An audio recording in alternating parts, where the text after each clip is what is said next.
नमस्कार बंधुगण। आज आम आज जो स्पेशल ओटीटी जो एग्जाम होता तार क्वेश्चन रो आंसर आम आज आलोचना करबा। ये हूँ पेपर टू आर्ट्स ओडिया।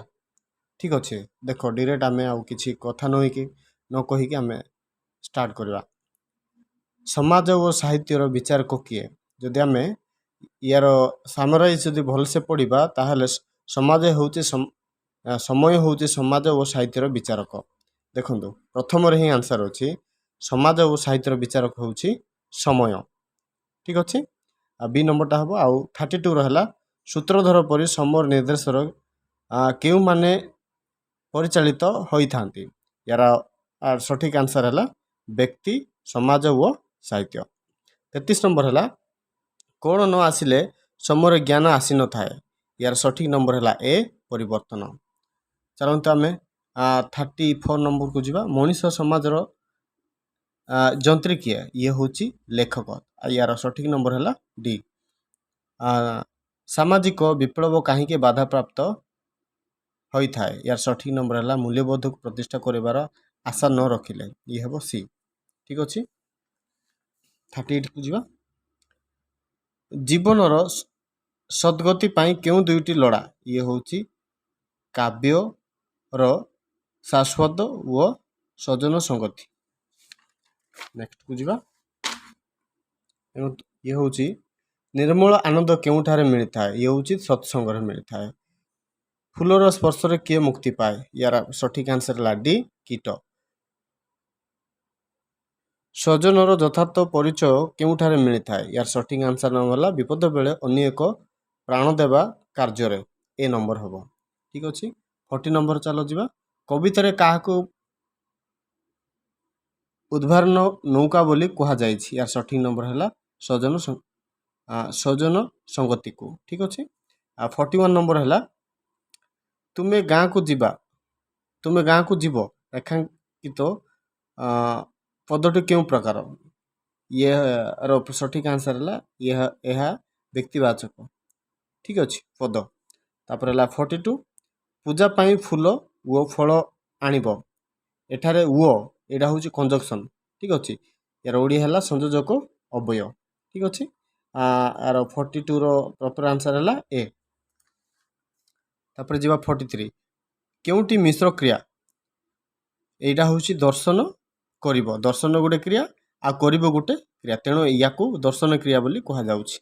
42 निकट शब्द क्यों अर्थ नी उपसर्ग सादृश्य देखो ये हूँ कौशल ये हूँ सादृश्य ये हूँ मध्य तेणु सामा सामी प्य हूँ यार करेक्ट आंसर सी नंबरटा। तापर 45 जीवा क्योंटी विशेषण पद नुहे ये हूँ अनुष्ठान अरण्य आंचलिक आंतरिक ये हेनी ये हूँ डी नंबरटा हूँ तार करेक्ट आंसर। तापर जीवा 46 नंबर क्योंटी क्षुद्रतर वाचक शब्द यार मु अनुमान करुँच यार ए हम। ठीक अच्छे जदि आपण मैंने जदि जानिले भल कथा। शुद्ध पदटी चयन कर ये हूँ B number 47 B number answer हम पतित पाबिनी। ठीक अच्छे तापर 48 कौन हम समृद्ध अर्थ रे। ठीक अच्छे प्रदेश प्रदेश प्लस इको प्रादेशिक क्यों अर्थ रे इको प्रत्यय होइछि माने संबद्ध अर्थ रे संबद्ध अर्थ रे। ठीक अच्छे संबंध अर्थ रे ओके 49 जीवा आम 49 खाइबा पतर रे धूली देवा। यार सठिक रूढ़ीर अर्थ कौन यार सठिक आंसर है खाद्य रे धूली मिसाइबा। ठीक अच्छे तापर 50 नंबर है तुंड बाइद सहस्र कोश लोकवाणी अर्थ कौन माने लोक मुखरे कथा बहु दूर प्रसरी जाए लोक माने जड़े गोटे जिनस जानी से समस्त आगे कहीदेव। तापर यार आंसर सॉरी 51 कौन लिखाई शिशुर शिक्षण को दुर्बलतार कारण जानापी कौन यार सठिक आंसर है समाप्ति सूचक। ठीक अच्छे तापर आम 52 जीवा क्योंटी सृजनात्मक लिखनी अंतर्भुक्त नुहे ये हूँ मुखस्त कर कविताटी लिखा। 53 जीवा क्योंटी वर्णाशुद्धि निराकरण उपाय नुहे यहाँ हूँ उच्च पठन। ठीक अच्छे क्योंटी गद्य ଶିକ୍ଷାଦାନ ଶିକ୍ଷଣର ଉଦ୍ଦେଶ୍ୟ ଅଟେ। ୟାର ସଠିକ୍ ଆନ୍ସର୍ ହେଲା